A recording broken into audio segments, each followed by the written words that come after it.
Mirëmëngjes. Mirëmëngjes të gjithëve. Ju përshëndes përzemërsisht. Ju uroj ditë të mbar, plot shëndet dhe realizime të bukura. Shkodra është vendi ku mund të takosh njerëz mbreslanës, njerëz që ecin në rrugën e tyre plot vlera, njerëz që kulmojnë me kontribute të veçanta, ndonjëherë të heshtur, por me shumë domethënie në çdo rrugë dhe rrugës që jeta e tyre kalon dhe i që kontributet e tyre marrin vlerë. Shkodra është një gjerdan i artit, i sportit, dhe i shumë veprimtarive të tjera.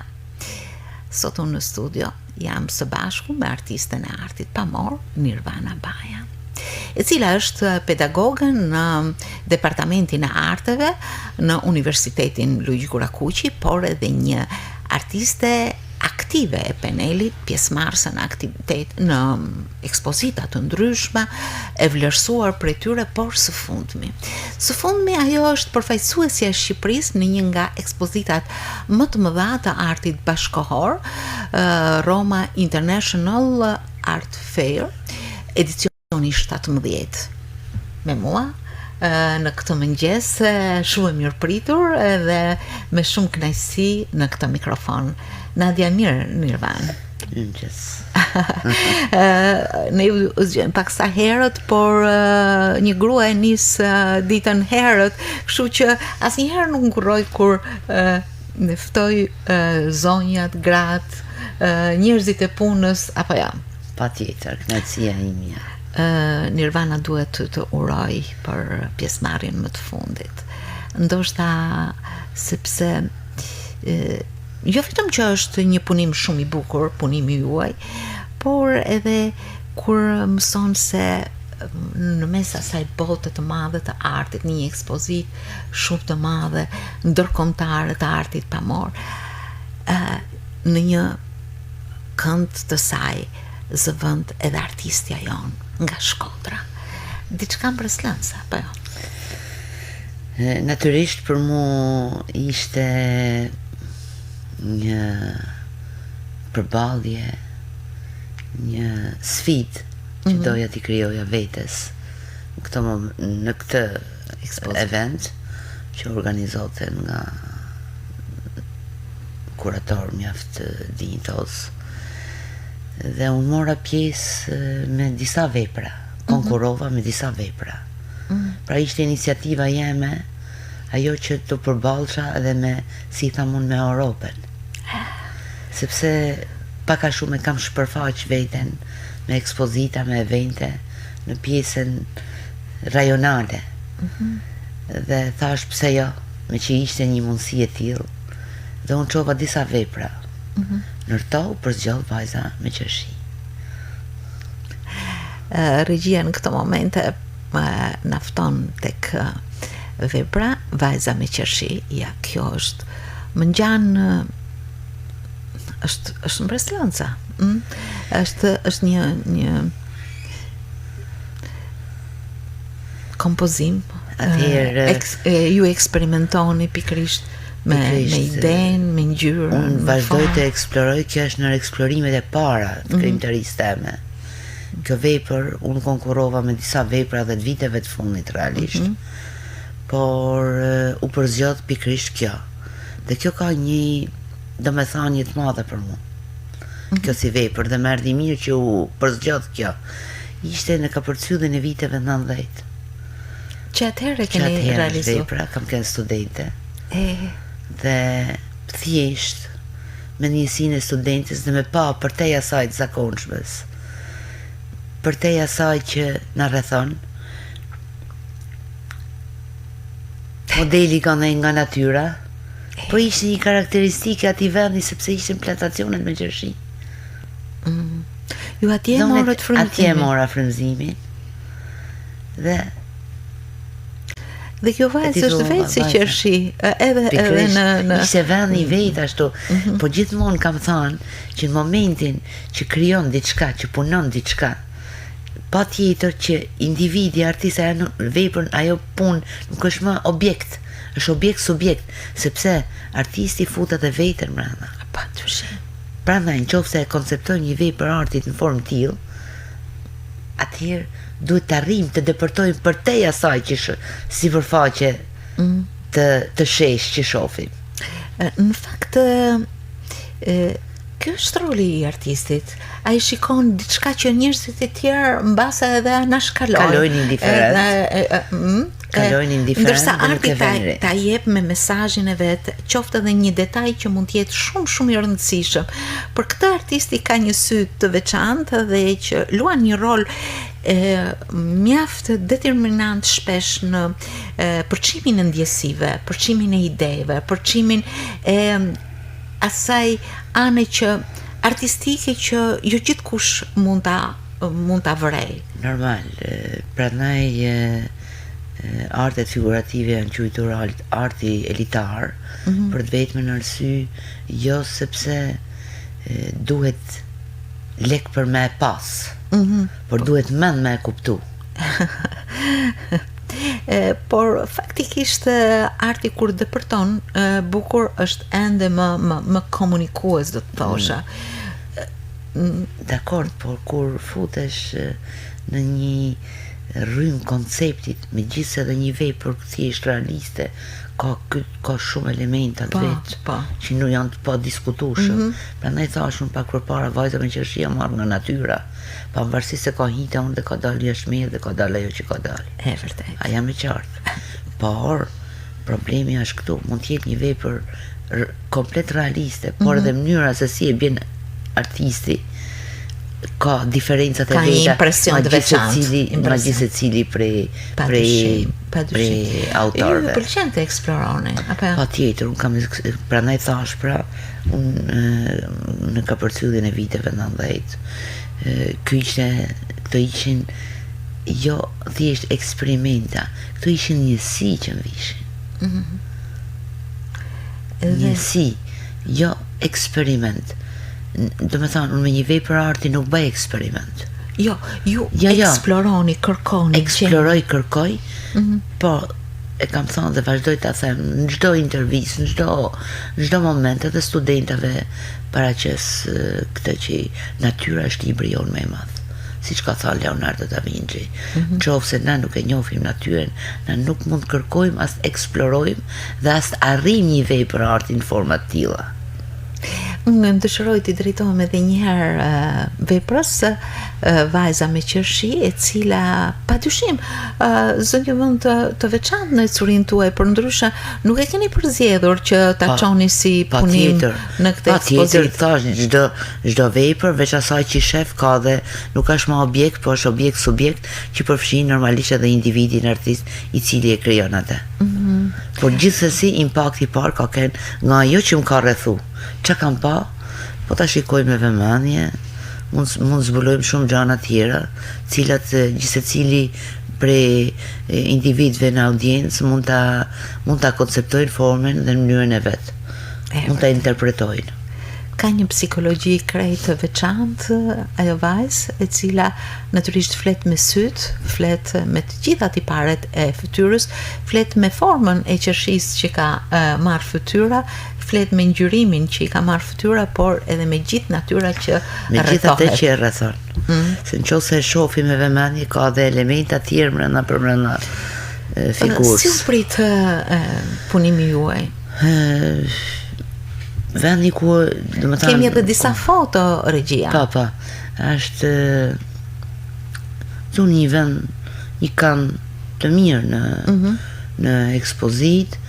E rëndësishme është që unë mes aty në artisteve edhe artistave e ndjeva veten mirë. Kishte komunikime, përballje, por ajo që në fillimet e saj kur konkurrova dhe u përzgjodha, aty ishte hapi jem I parë për me thënë që vërtet vlej ka. Po si jo, ju jeni mjaft e vlerësuar në ekspozita të mëhershme si pjesëmarrëse. Patjetër, por gjithnjë kur futesh në një konkurrim ke dilemat tuaja, thash përballja me Europën ishte pak ndryshe për mua. Megjithatë patët interes sepse shtypi shkroi për ekspozitën. të cilave dhe për ju? Mirë, morë me vlerësime, komente, por e rëndësishme ishte edhe pjesëmarrja me artistat tjerë. Dhe me pa artisti me pa vetin me veprat tjera rreth.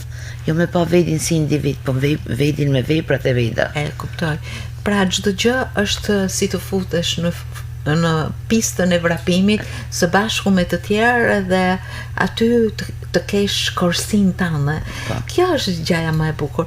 Në fakt lajmin për pjesëmarrjen si përfaqësuese vetme nga Shqipënia unë e mora nga faqja e Universitetit Luigjë Gurakuqi, ai institucion ku ju punoni prej vitesh, besoj se ka qenë një mbështetje, apo ja? Patjetër ishte mas andrallave të konkurrimit, erdhi problemi i mbështetjes, sepse siç e kam thënë, me transportu një vepër artit nga një shtet një tjetër ka problem, ka detyrimet e veta. Dhe unë mora nga universiteti dhe atjerë thash, pse ja? Patjetër. Që do të thotë në këtë rast universiteti mbështeti mundësinë tuaj. Mundësinë teme. Ju e gjetët veprën, pastaj ju shkuat më pas dhe e gjetët veprën atje. Diçka që nuk do ta harroni asnjëherë. Patjetër. Ishte hapi i parë drejt Europës. Përballja jeme vepër jo e imja individuale, por e një vepër artistike temen me audiencën europiane. Faktikisht universiteti, paneli juaj, krijimtaria fizike, përballje fizike e vepër, sepse online patjetër që janë pa normal. Po. Si qëndroni ju mes asaj që jeni një artiste me krijimtarinë tuaj, një artiste e panelit me frymëzimet tuaja, përndryshe nuk keni një ecuri të mrekullueshme, ndërkohë që çdo ditë jeni përballë studentëve tuaj në mësimdhënie, në nxitjen e tyre, në frymëzimet që i jepni. Çfarë pozicioni ju jep pikërisht kjo kursi tjetër që ju e keni në përditshmëri? Është një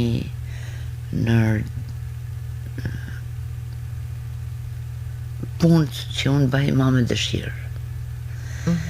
Unë kam thënë vazhdimisht që unë kam marru piktore tekstilit.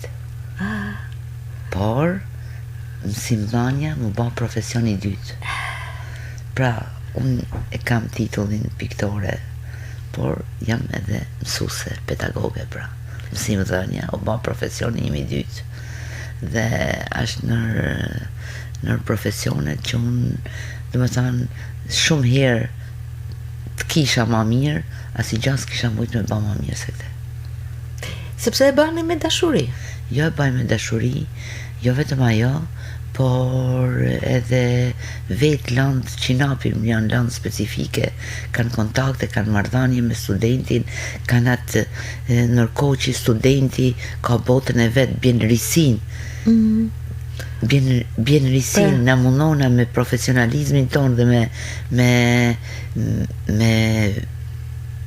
me stazhin e punës që kena i japim atyne, por dhe marrim prej tyne, marrim forcën, energjin, terren, po gjithnjë duke e lanë me shku dhe duke e kthy pak sa mrapa, që mas me...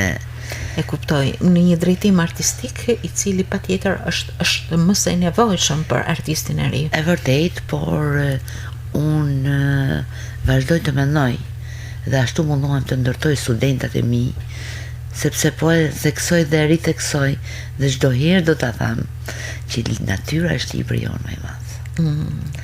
Dhe mundohem që studentat të fokusojnë këtë drejtim, të arrijnë të shohin natyrën dhe të eksplorojnë atë, sepse çdo deg tjetër, i tham vetë, janë të gjitha deg të përbëra.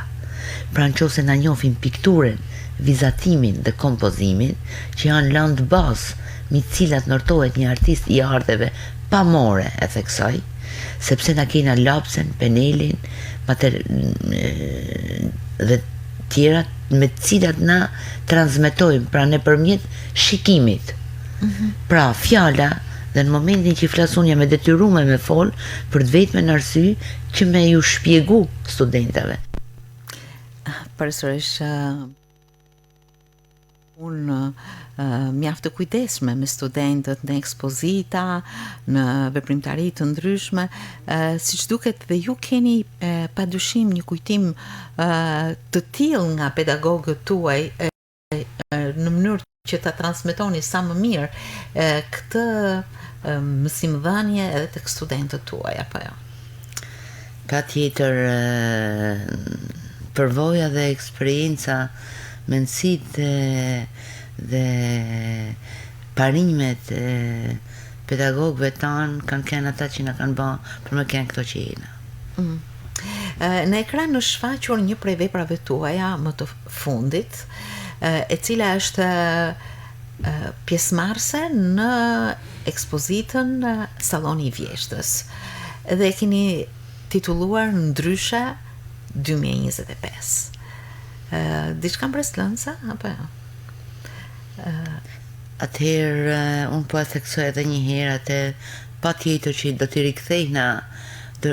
rikthejna ju lutem regjia veprën e plot sepse e keni lënë në detaj dhe do të dëshiroja që ta ndiqni më të plot, po?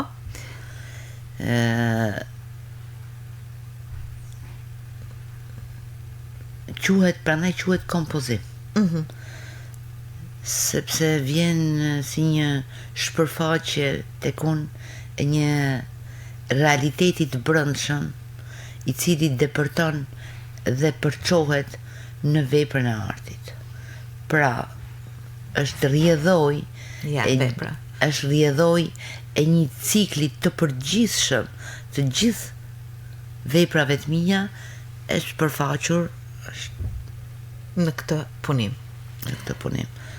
Ka një teknik të veçantë, por ka edhe një simbolik shumë të shpërfaqur në keq. Po i themi regjisë që ta ju lutem ta rregullojnë paksa pamjen, nuk e di se cila është mundësia. Ka shumë rëndësi që veprat pasqyrohet ashtu siç është dhe jo në ato në atë formë. Ju keni kompozuar me ndjesinë e gruas. Unë me ndjesinë e gruas kam fol vazhdimisht.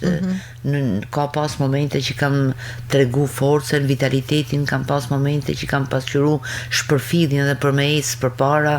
Ka shumë elemente në krijimtarinë time, të cilat janë në një përmbledhje të tanë në këtë vepër. Sa bukur. Prandaj dhe kam titulluar Ndryshe 2025. Dhe përfaqëson edhe brezin e ri i cili me gjet forcen, mundësin, atraksionet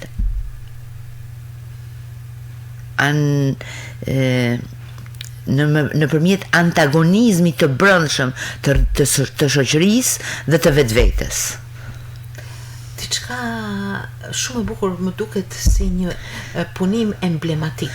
Atëherë unë thjesht vetë titullin dhe përftyrimet dhe mendimet e kritikës që janë shumë të rëndësishme për mua, që muhojnë shumë, duhet me thënë fjalën e vet. Pra, një vepër artit nuk shikohet vetëm në linjat e jashtme të saj. Ajo shihet në tanësinë e saj, merr një spunt nga titulli dhe e kupton gjithse cilin formën e vet. Por kjo ishte ajo që unë kam dashur me përcjell dhe këtu e tham ato që thash dhe unë nuk do t'jap më detaje se çdo njeri prej nesh individ kur e shef jep njësi të ndryshme. Është mjeshtrore ta shikosh si punim. Keni shumë teknik brenda, keni shumë mjeshtri në realizimin. Nuk është thjesht teknika dhe mundësia, nuk është thjesht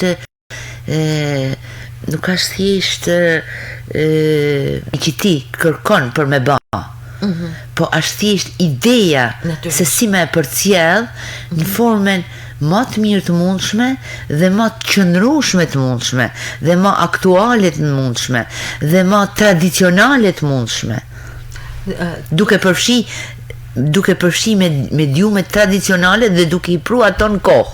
Kjo është e rëndësishme, që vepra të udhtoj në kohë dhe duke rujt identitetin tem konkretisht. Pra, si që thot ju përpara, unë kam eksploru, ma shumë unë kam meditu dhe kanë kenë dy elementat minjat pa kthyshme, si që është thash, lapsa dhe peneli, mi cilat janë bazu dhe kanë ba dhe këto nën produkte, në qoftë dhe mund të qymë në mënyrën popullore të mundshme, qoftë fotografin, qoftë videoartin, kam një shtrim dhe teknikën e vetë, edhe ato, jo drita jo hija, por një vizatus dhe një pikturus i mirë, ato nuk i ka problem fare. Ja pra, të duket sikur kjo është një nga veprat më të dashurat tuaja. Jo, gjitha veprat që bëj, unë i bëj me dashuri. Ka pas raste që, jo ka pas raste, por në rrugtimin tem nuk e kena përballu jetën kollaj. Sepse dihet artisti nuk shifet vetëm nëpërmjet veprave, ka një diapazon më gjanë, sepse jeton, punon, ka familjen, marr familjen, ka studentat, pra është në disa dimensione dhe për me përballu jetën dihet edhe situatat dhe mënyrat që ka kalu vendin jonë për me përballu, se një arsimtar ka shumë të vështirë për me përballu jetën. Dhe unë kam kene detyrume dhe nëpërmjet artit tem, prandaj thash arti, po e citoj që mos bëhem shumë e përsëritur. Unë kam thënë gjithmonë, një pedagog jemi i nderuar, që unë kam thënë, po mos ishte ai, unë s'do të kisha kenë as mish as peshk. Profesor Dani Shukni, ndjes pas, thote arti është frut mas buket. Pra një komoditet shpirtëror për ta. Në momentet që kaloj si tonë shoqëria tranzicionin, edhe na e kena kalu, dhe mu këto lapsa dhe penela nuk mu ban vetëm frut, po mu ban edhe buk. Pra edhe kur kam punu për shitje, po e kalojmë në anën, po ikim në komerciale, pra kur kam punu, unë kam ba art. Kjo është, këtë e dallon artistin profesionist. Në fakt ju nuk rreshni, sepse keni një pjesëmarrje në ekspozita, jo vetëm në Shkodër, por në Tiranë, në ekspozita të ndryshme, në rajon, siç thatë edhe më herët. Kjo është ekspozita si pjesëmarrje e parë në përballje me Europën, ndërkohë që unë e di që patjetër në studion tuaj ka një telajo ku ju hidhni penelata të vazhdueshme. Patjetër, unë se artisti kuptohet vetëm kur vën veprën përpara. Dhe mënyra nuk është puna, jena në një start që artisti e shef punën e marume. Pra në qofë se studentave tash i tham eksploroni, punoni, çdo gjë që shifni bane, vizatone, krijone, shifni, jo se dyshojnë nëpërmjet se ju nuk shifni, por mënyra se arrini me e pa dritën, hijen, formën, ngjyrën, elementin, lëvizjen, karakterin, psikologjin. Pra janë tanta elementa bashkë që përfshin. Prandaj nuk është e thënë me pas unë si individ, kështu është forma e krijimtarisë teme. Tan kohën me punu, me pas, me punu. Unë i kam eksploru ata. Prandaj i kthehem asaj që artisti e shef punën e marume. Pra unë punoj dhe kur e hedhin telajo, unë jam e qartë për tanë elementat e saj. Mendoni se do të keni një pjesëmarrje të afërt tashmë që keni prerë dhe një biletë europiane në pjesëmarrjet tuaja? Është e vërtet, unë kam prej këtij grupimit ku unë mora pjesë, kam shumë oferta për me eksploru, për me shpërfaq veprën teme në për Europë. por mundësit janë të pakta. Të gjenden. Mundësit janë pakta. Kjo më vjen keq. Pra, po ta shikosh emailin tem, më thojnë me marr pjesë këtu, me marr pjesë këtu. Edhe me vepra tjera, por mundësit, sepse ka kushte tjera. Pra thash, janë starte tjera që duhet me kalu dhe pjesa pa keqardhje për veti, sepse unë një vepër artit kur e baj për veti dhe për shoqërinë cilës i përkas dhe shpërfaqi atë që njoll në moment aty ku unë jetoj dhe eksploroj jetën time. Kështu që por kam shumë kërkesa për në Londër, për në Britani, janë shumë, por Barcelonë, por stop nuk... Një derë që është gjysmë hapur, shpresoj të hapet vazhdim, sepse ju më shumë si gjysmën e keni hapur vetë me veprën tuaj, pret vetëm një forcë që të shkoj deri vepra konkurroj dhe fitoj, por mbështetja universitetit u ba që ma hapi këtë derë, sepse unë për ndryshe nuk do të kisha përballu. Respekt për të gjithë ata që ndihmojnë artistët dhe që e mbështesin, sepse pa mbështetje asnjëri nuk mund të bëjë dot. Që nga i vogli deri tek më i moshuari. Përsërish Nirvana, unë të falenderoj shumë që ishit sot në Mirëmëngjes Shkodër.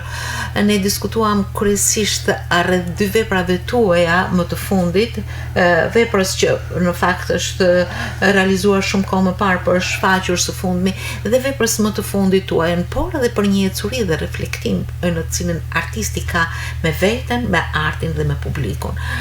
Të falenderoj dhe të uroj shumë bashkësi në mënyrë që artisti të jetë gjithmonë i sigurt në atë që realizon për ta shpallur tek artëdashësit në ekspozita të ndryshme. Dhe 2026 sjellt përsëri të tilla arritje dhe suksese siç ishte edhe ky vit. Të falenderoj, kënaqësi gjithmonë që t'jem në intervistat tuaja. Ju uroj suksese dhe një vit i ri sa më i marr. Gjithashtu dhe për ju. Faleminderit ju.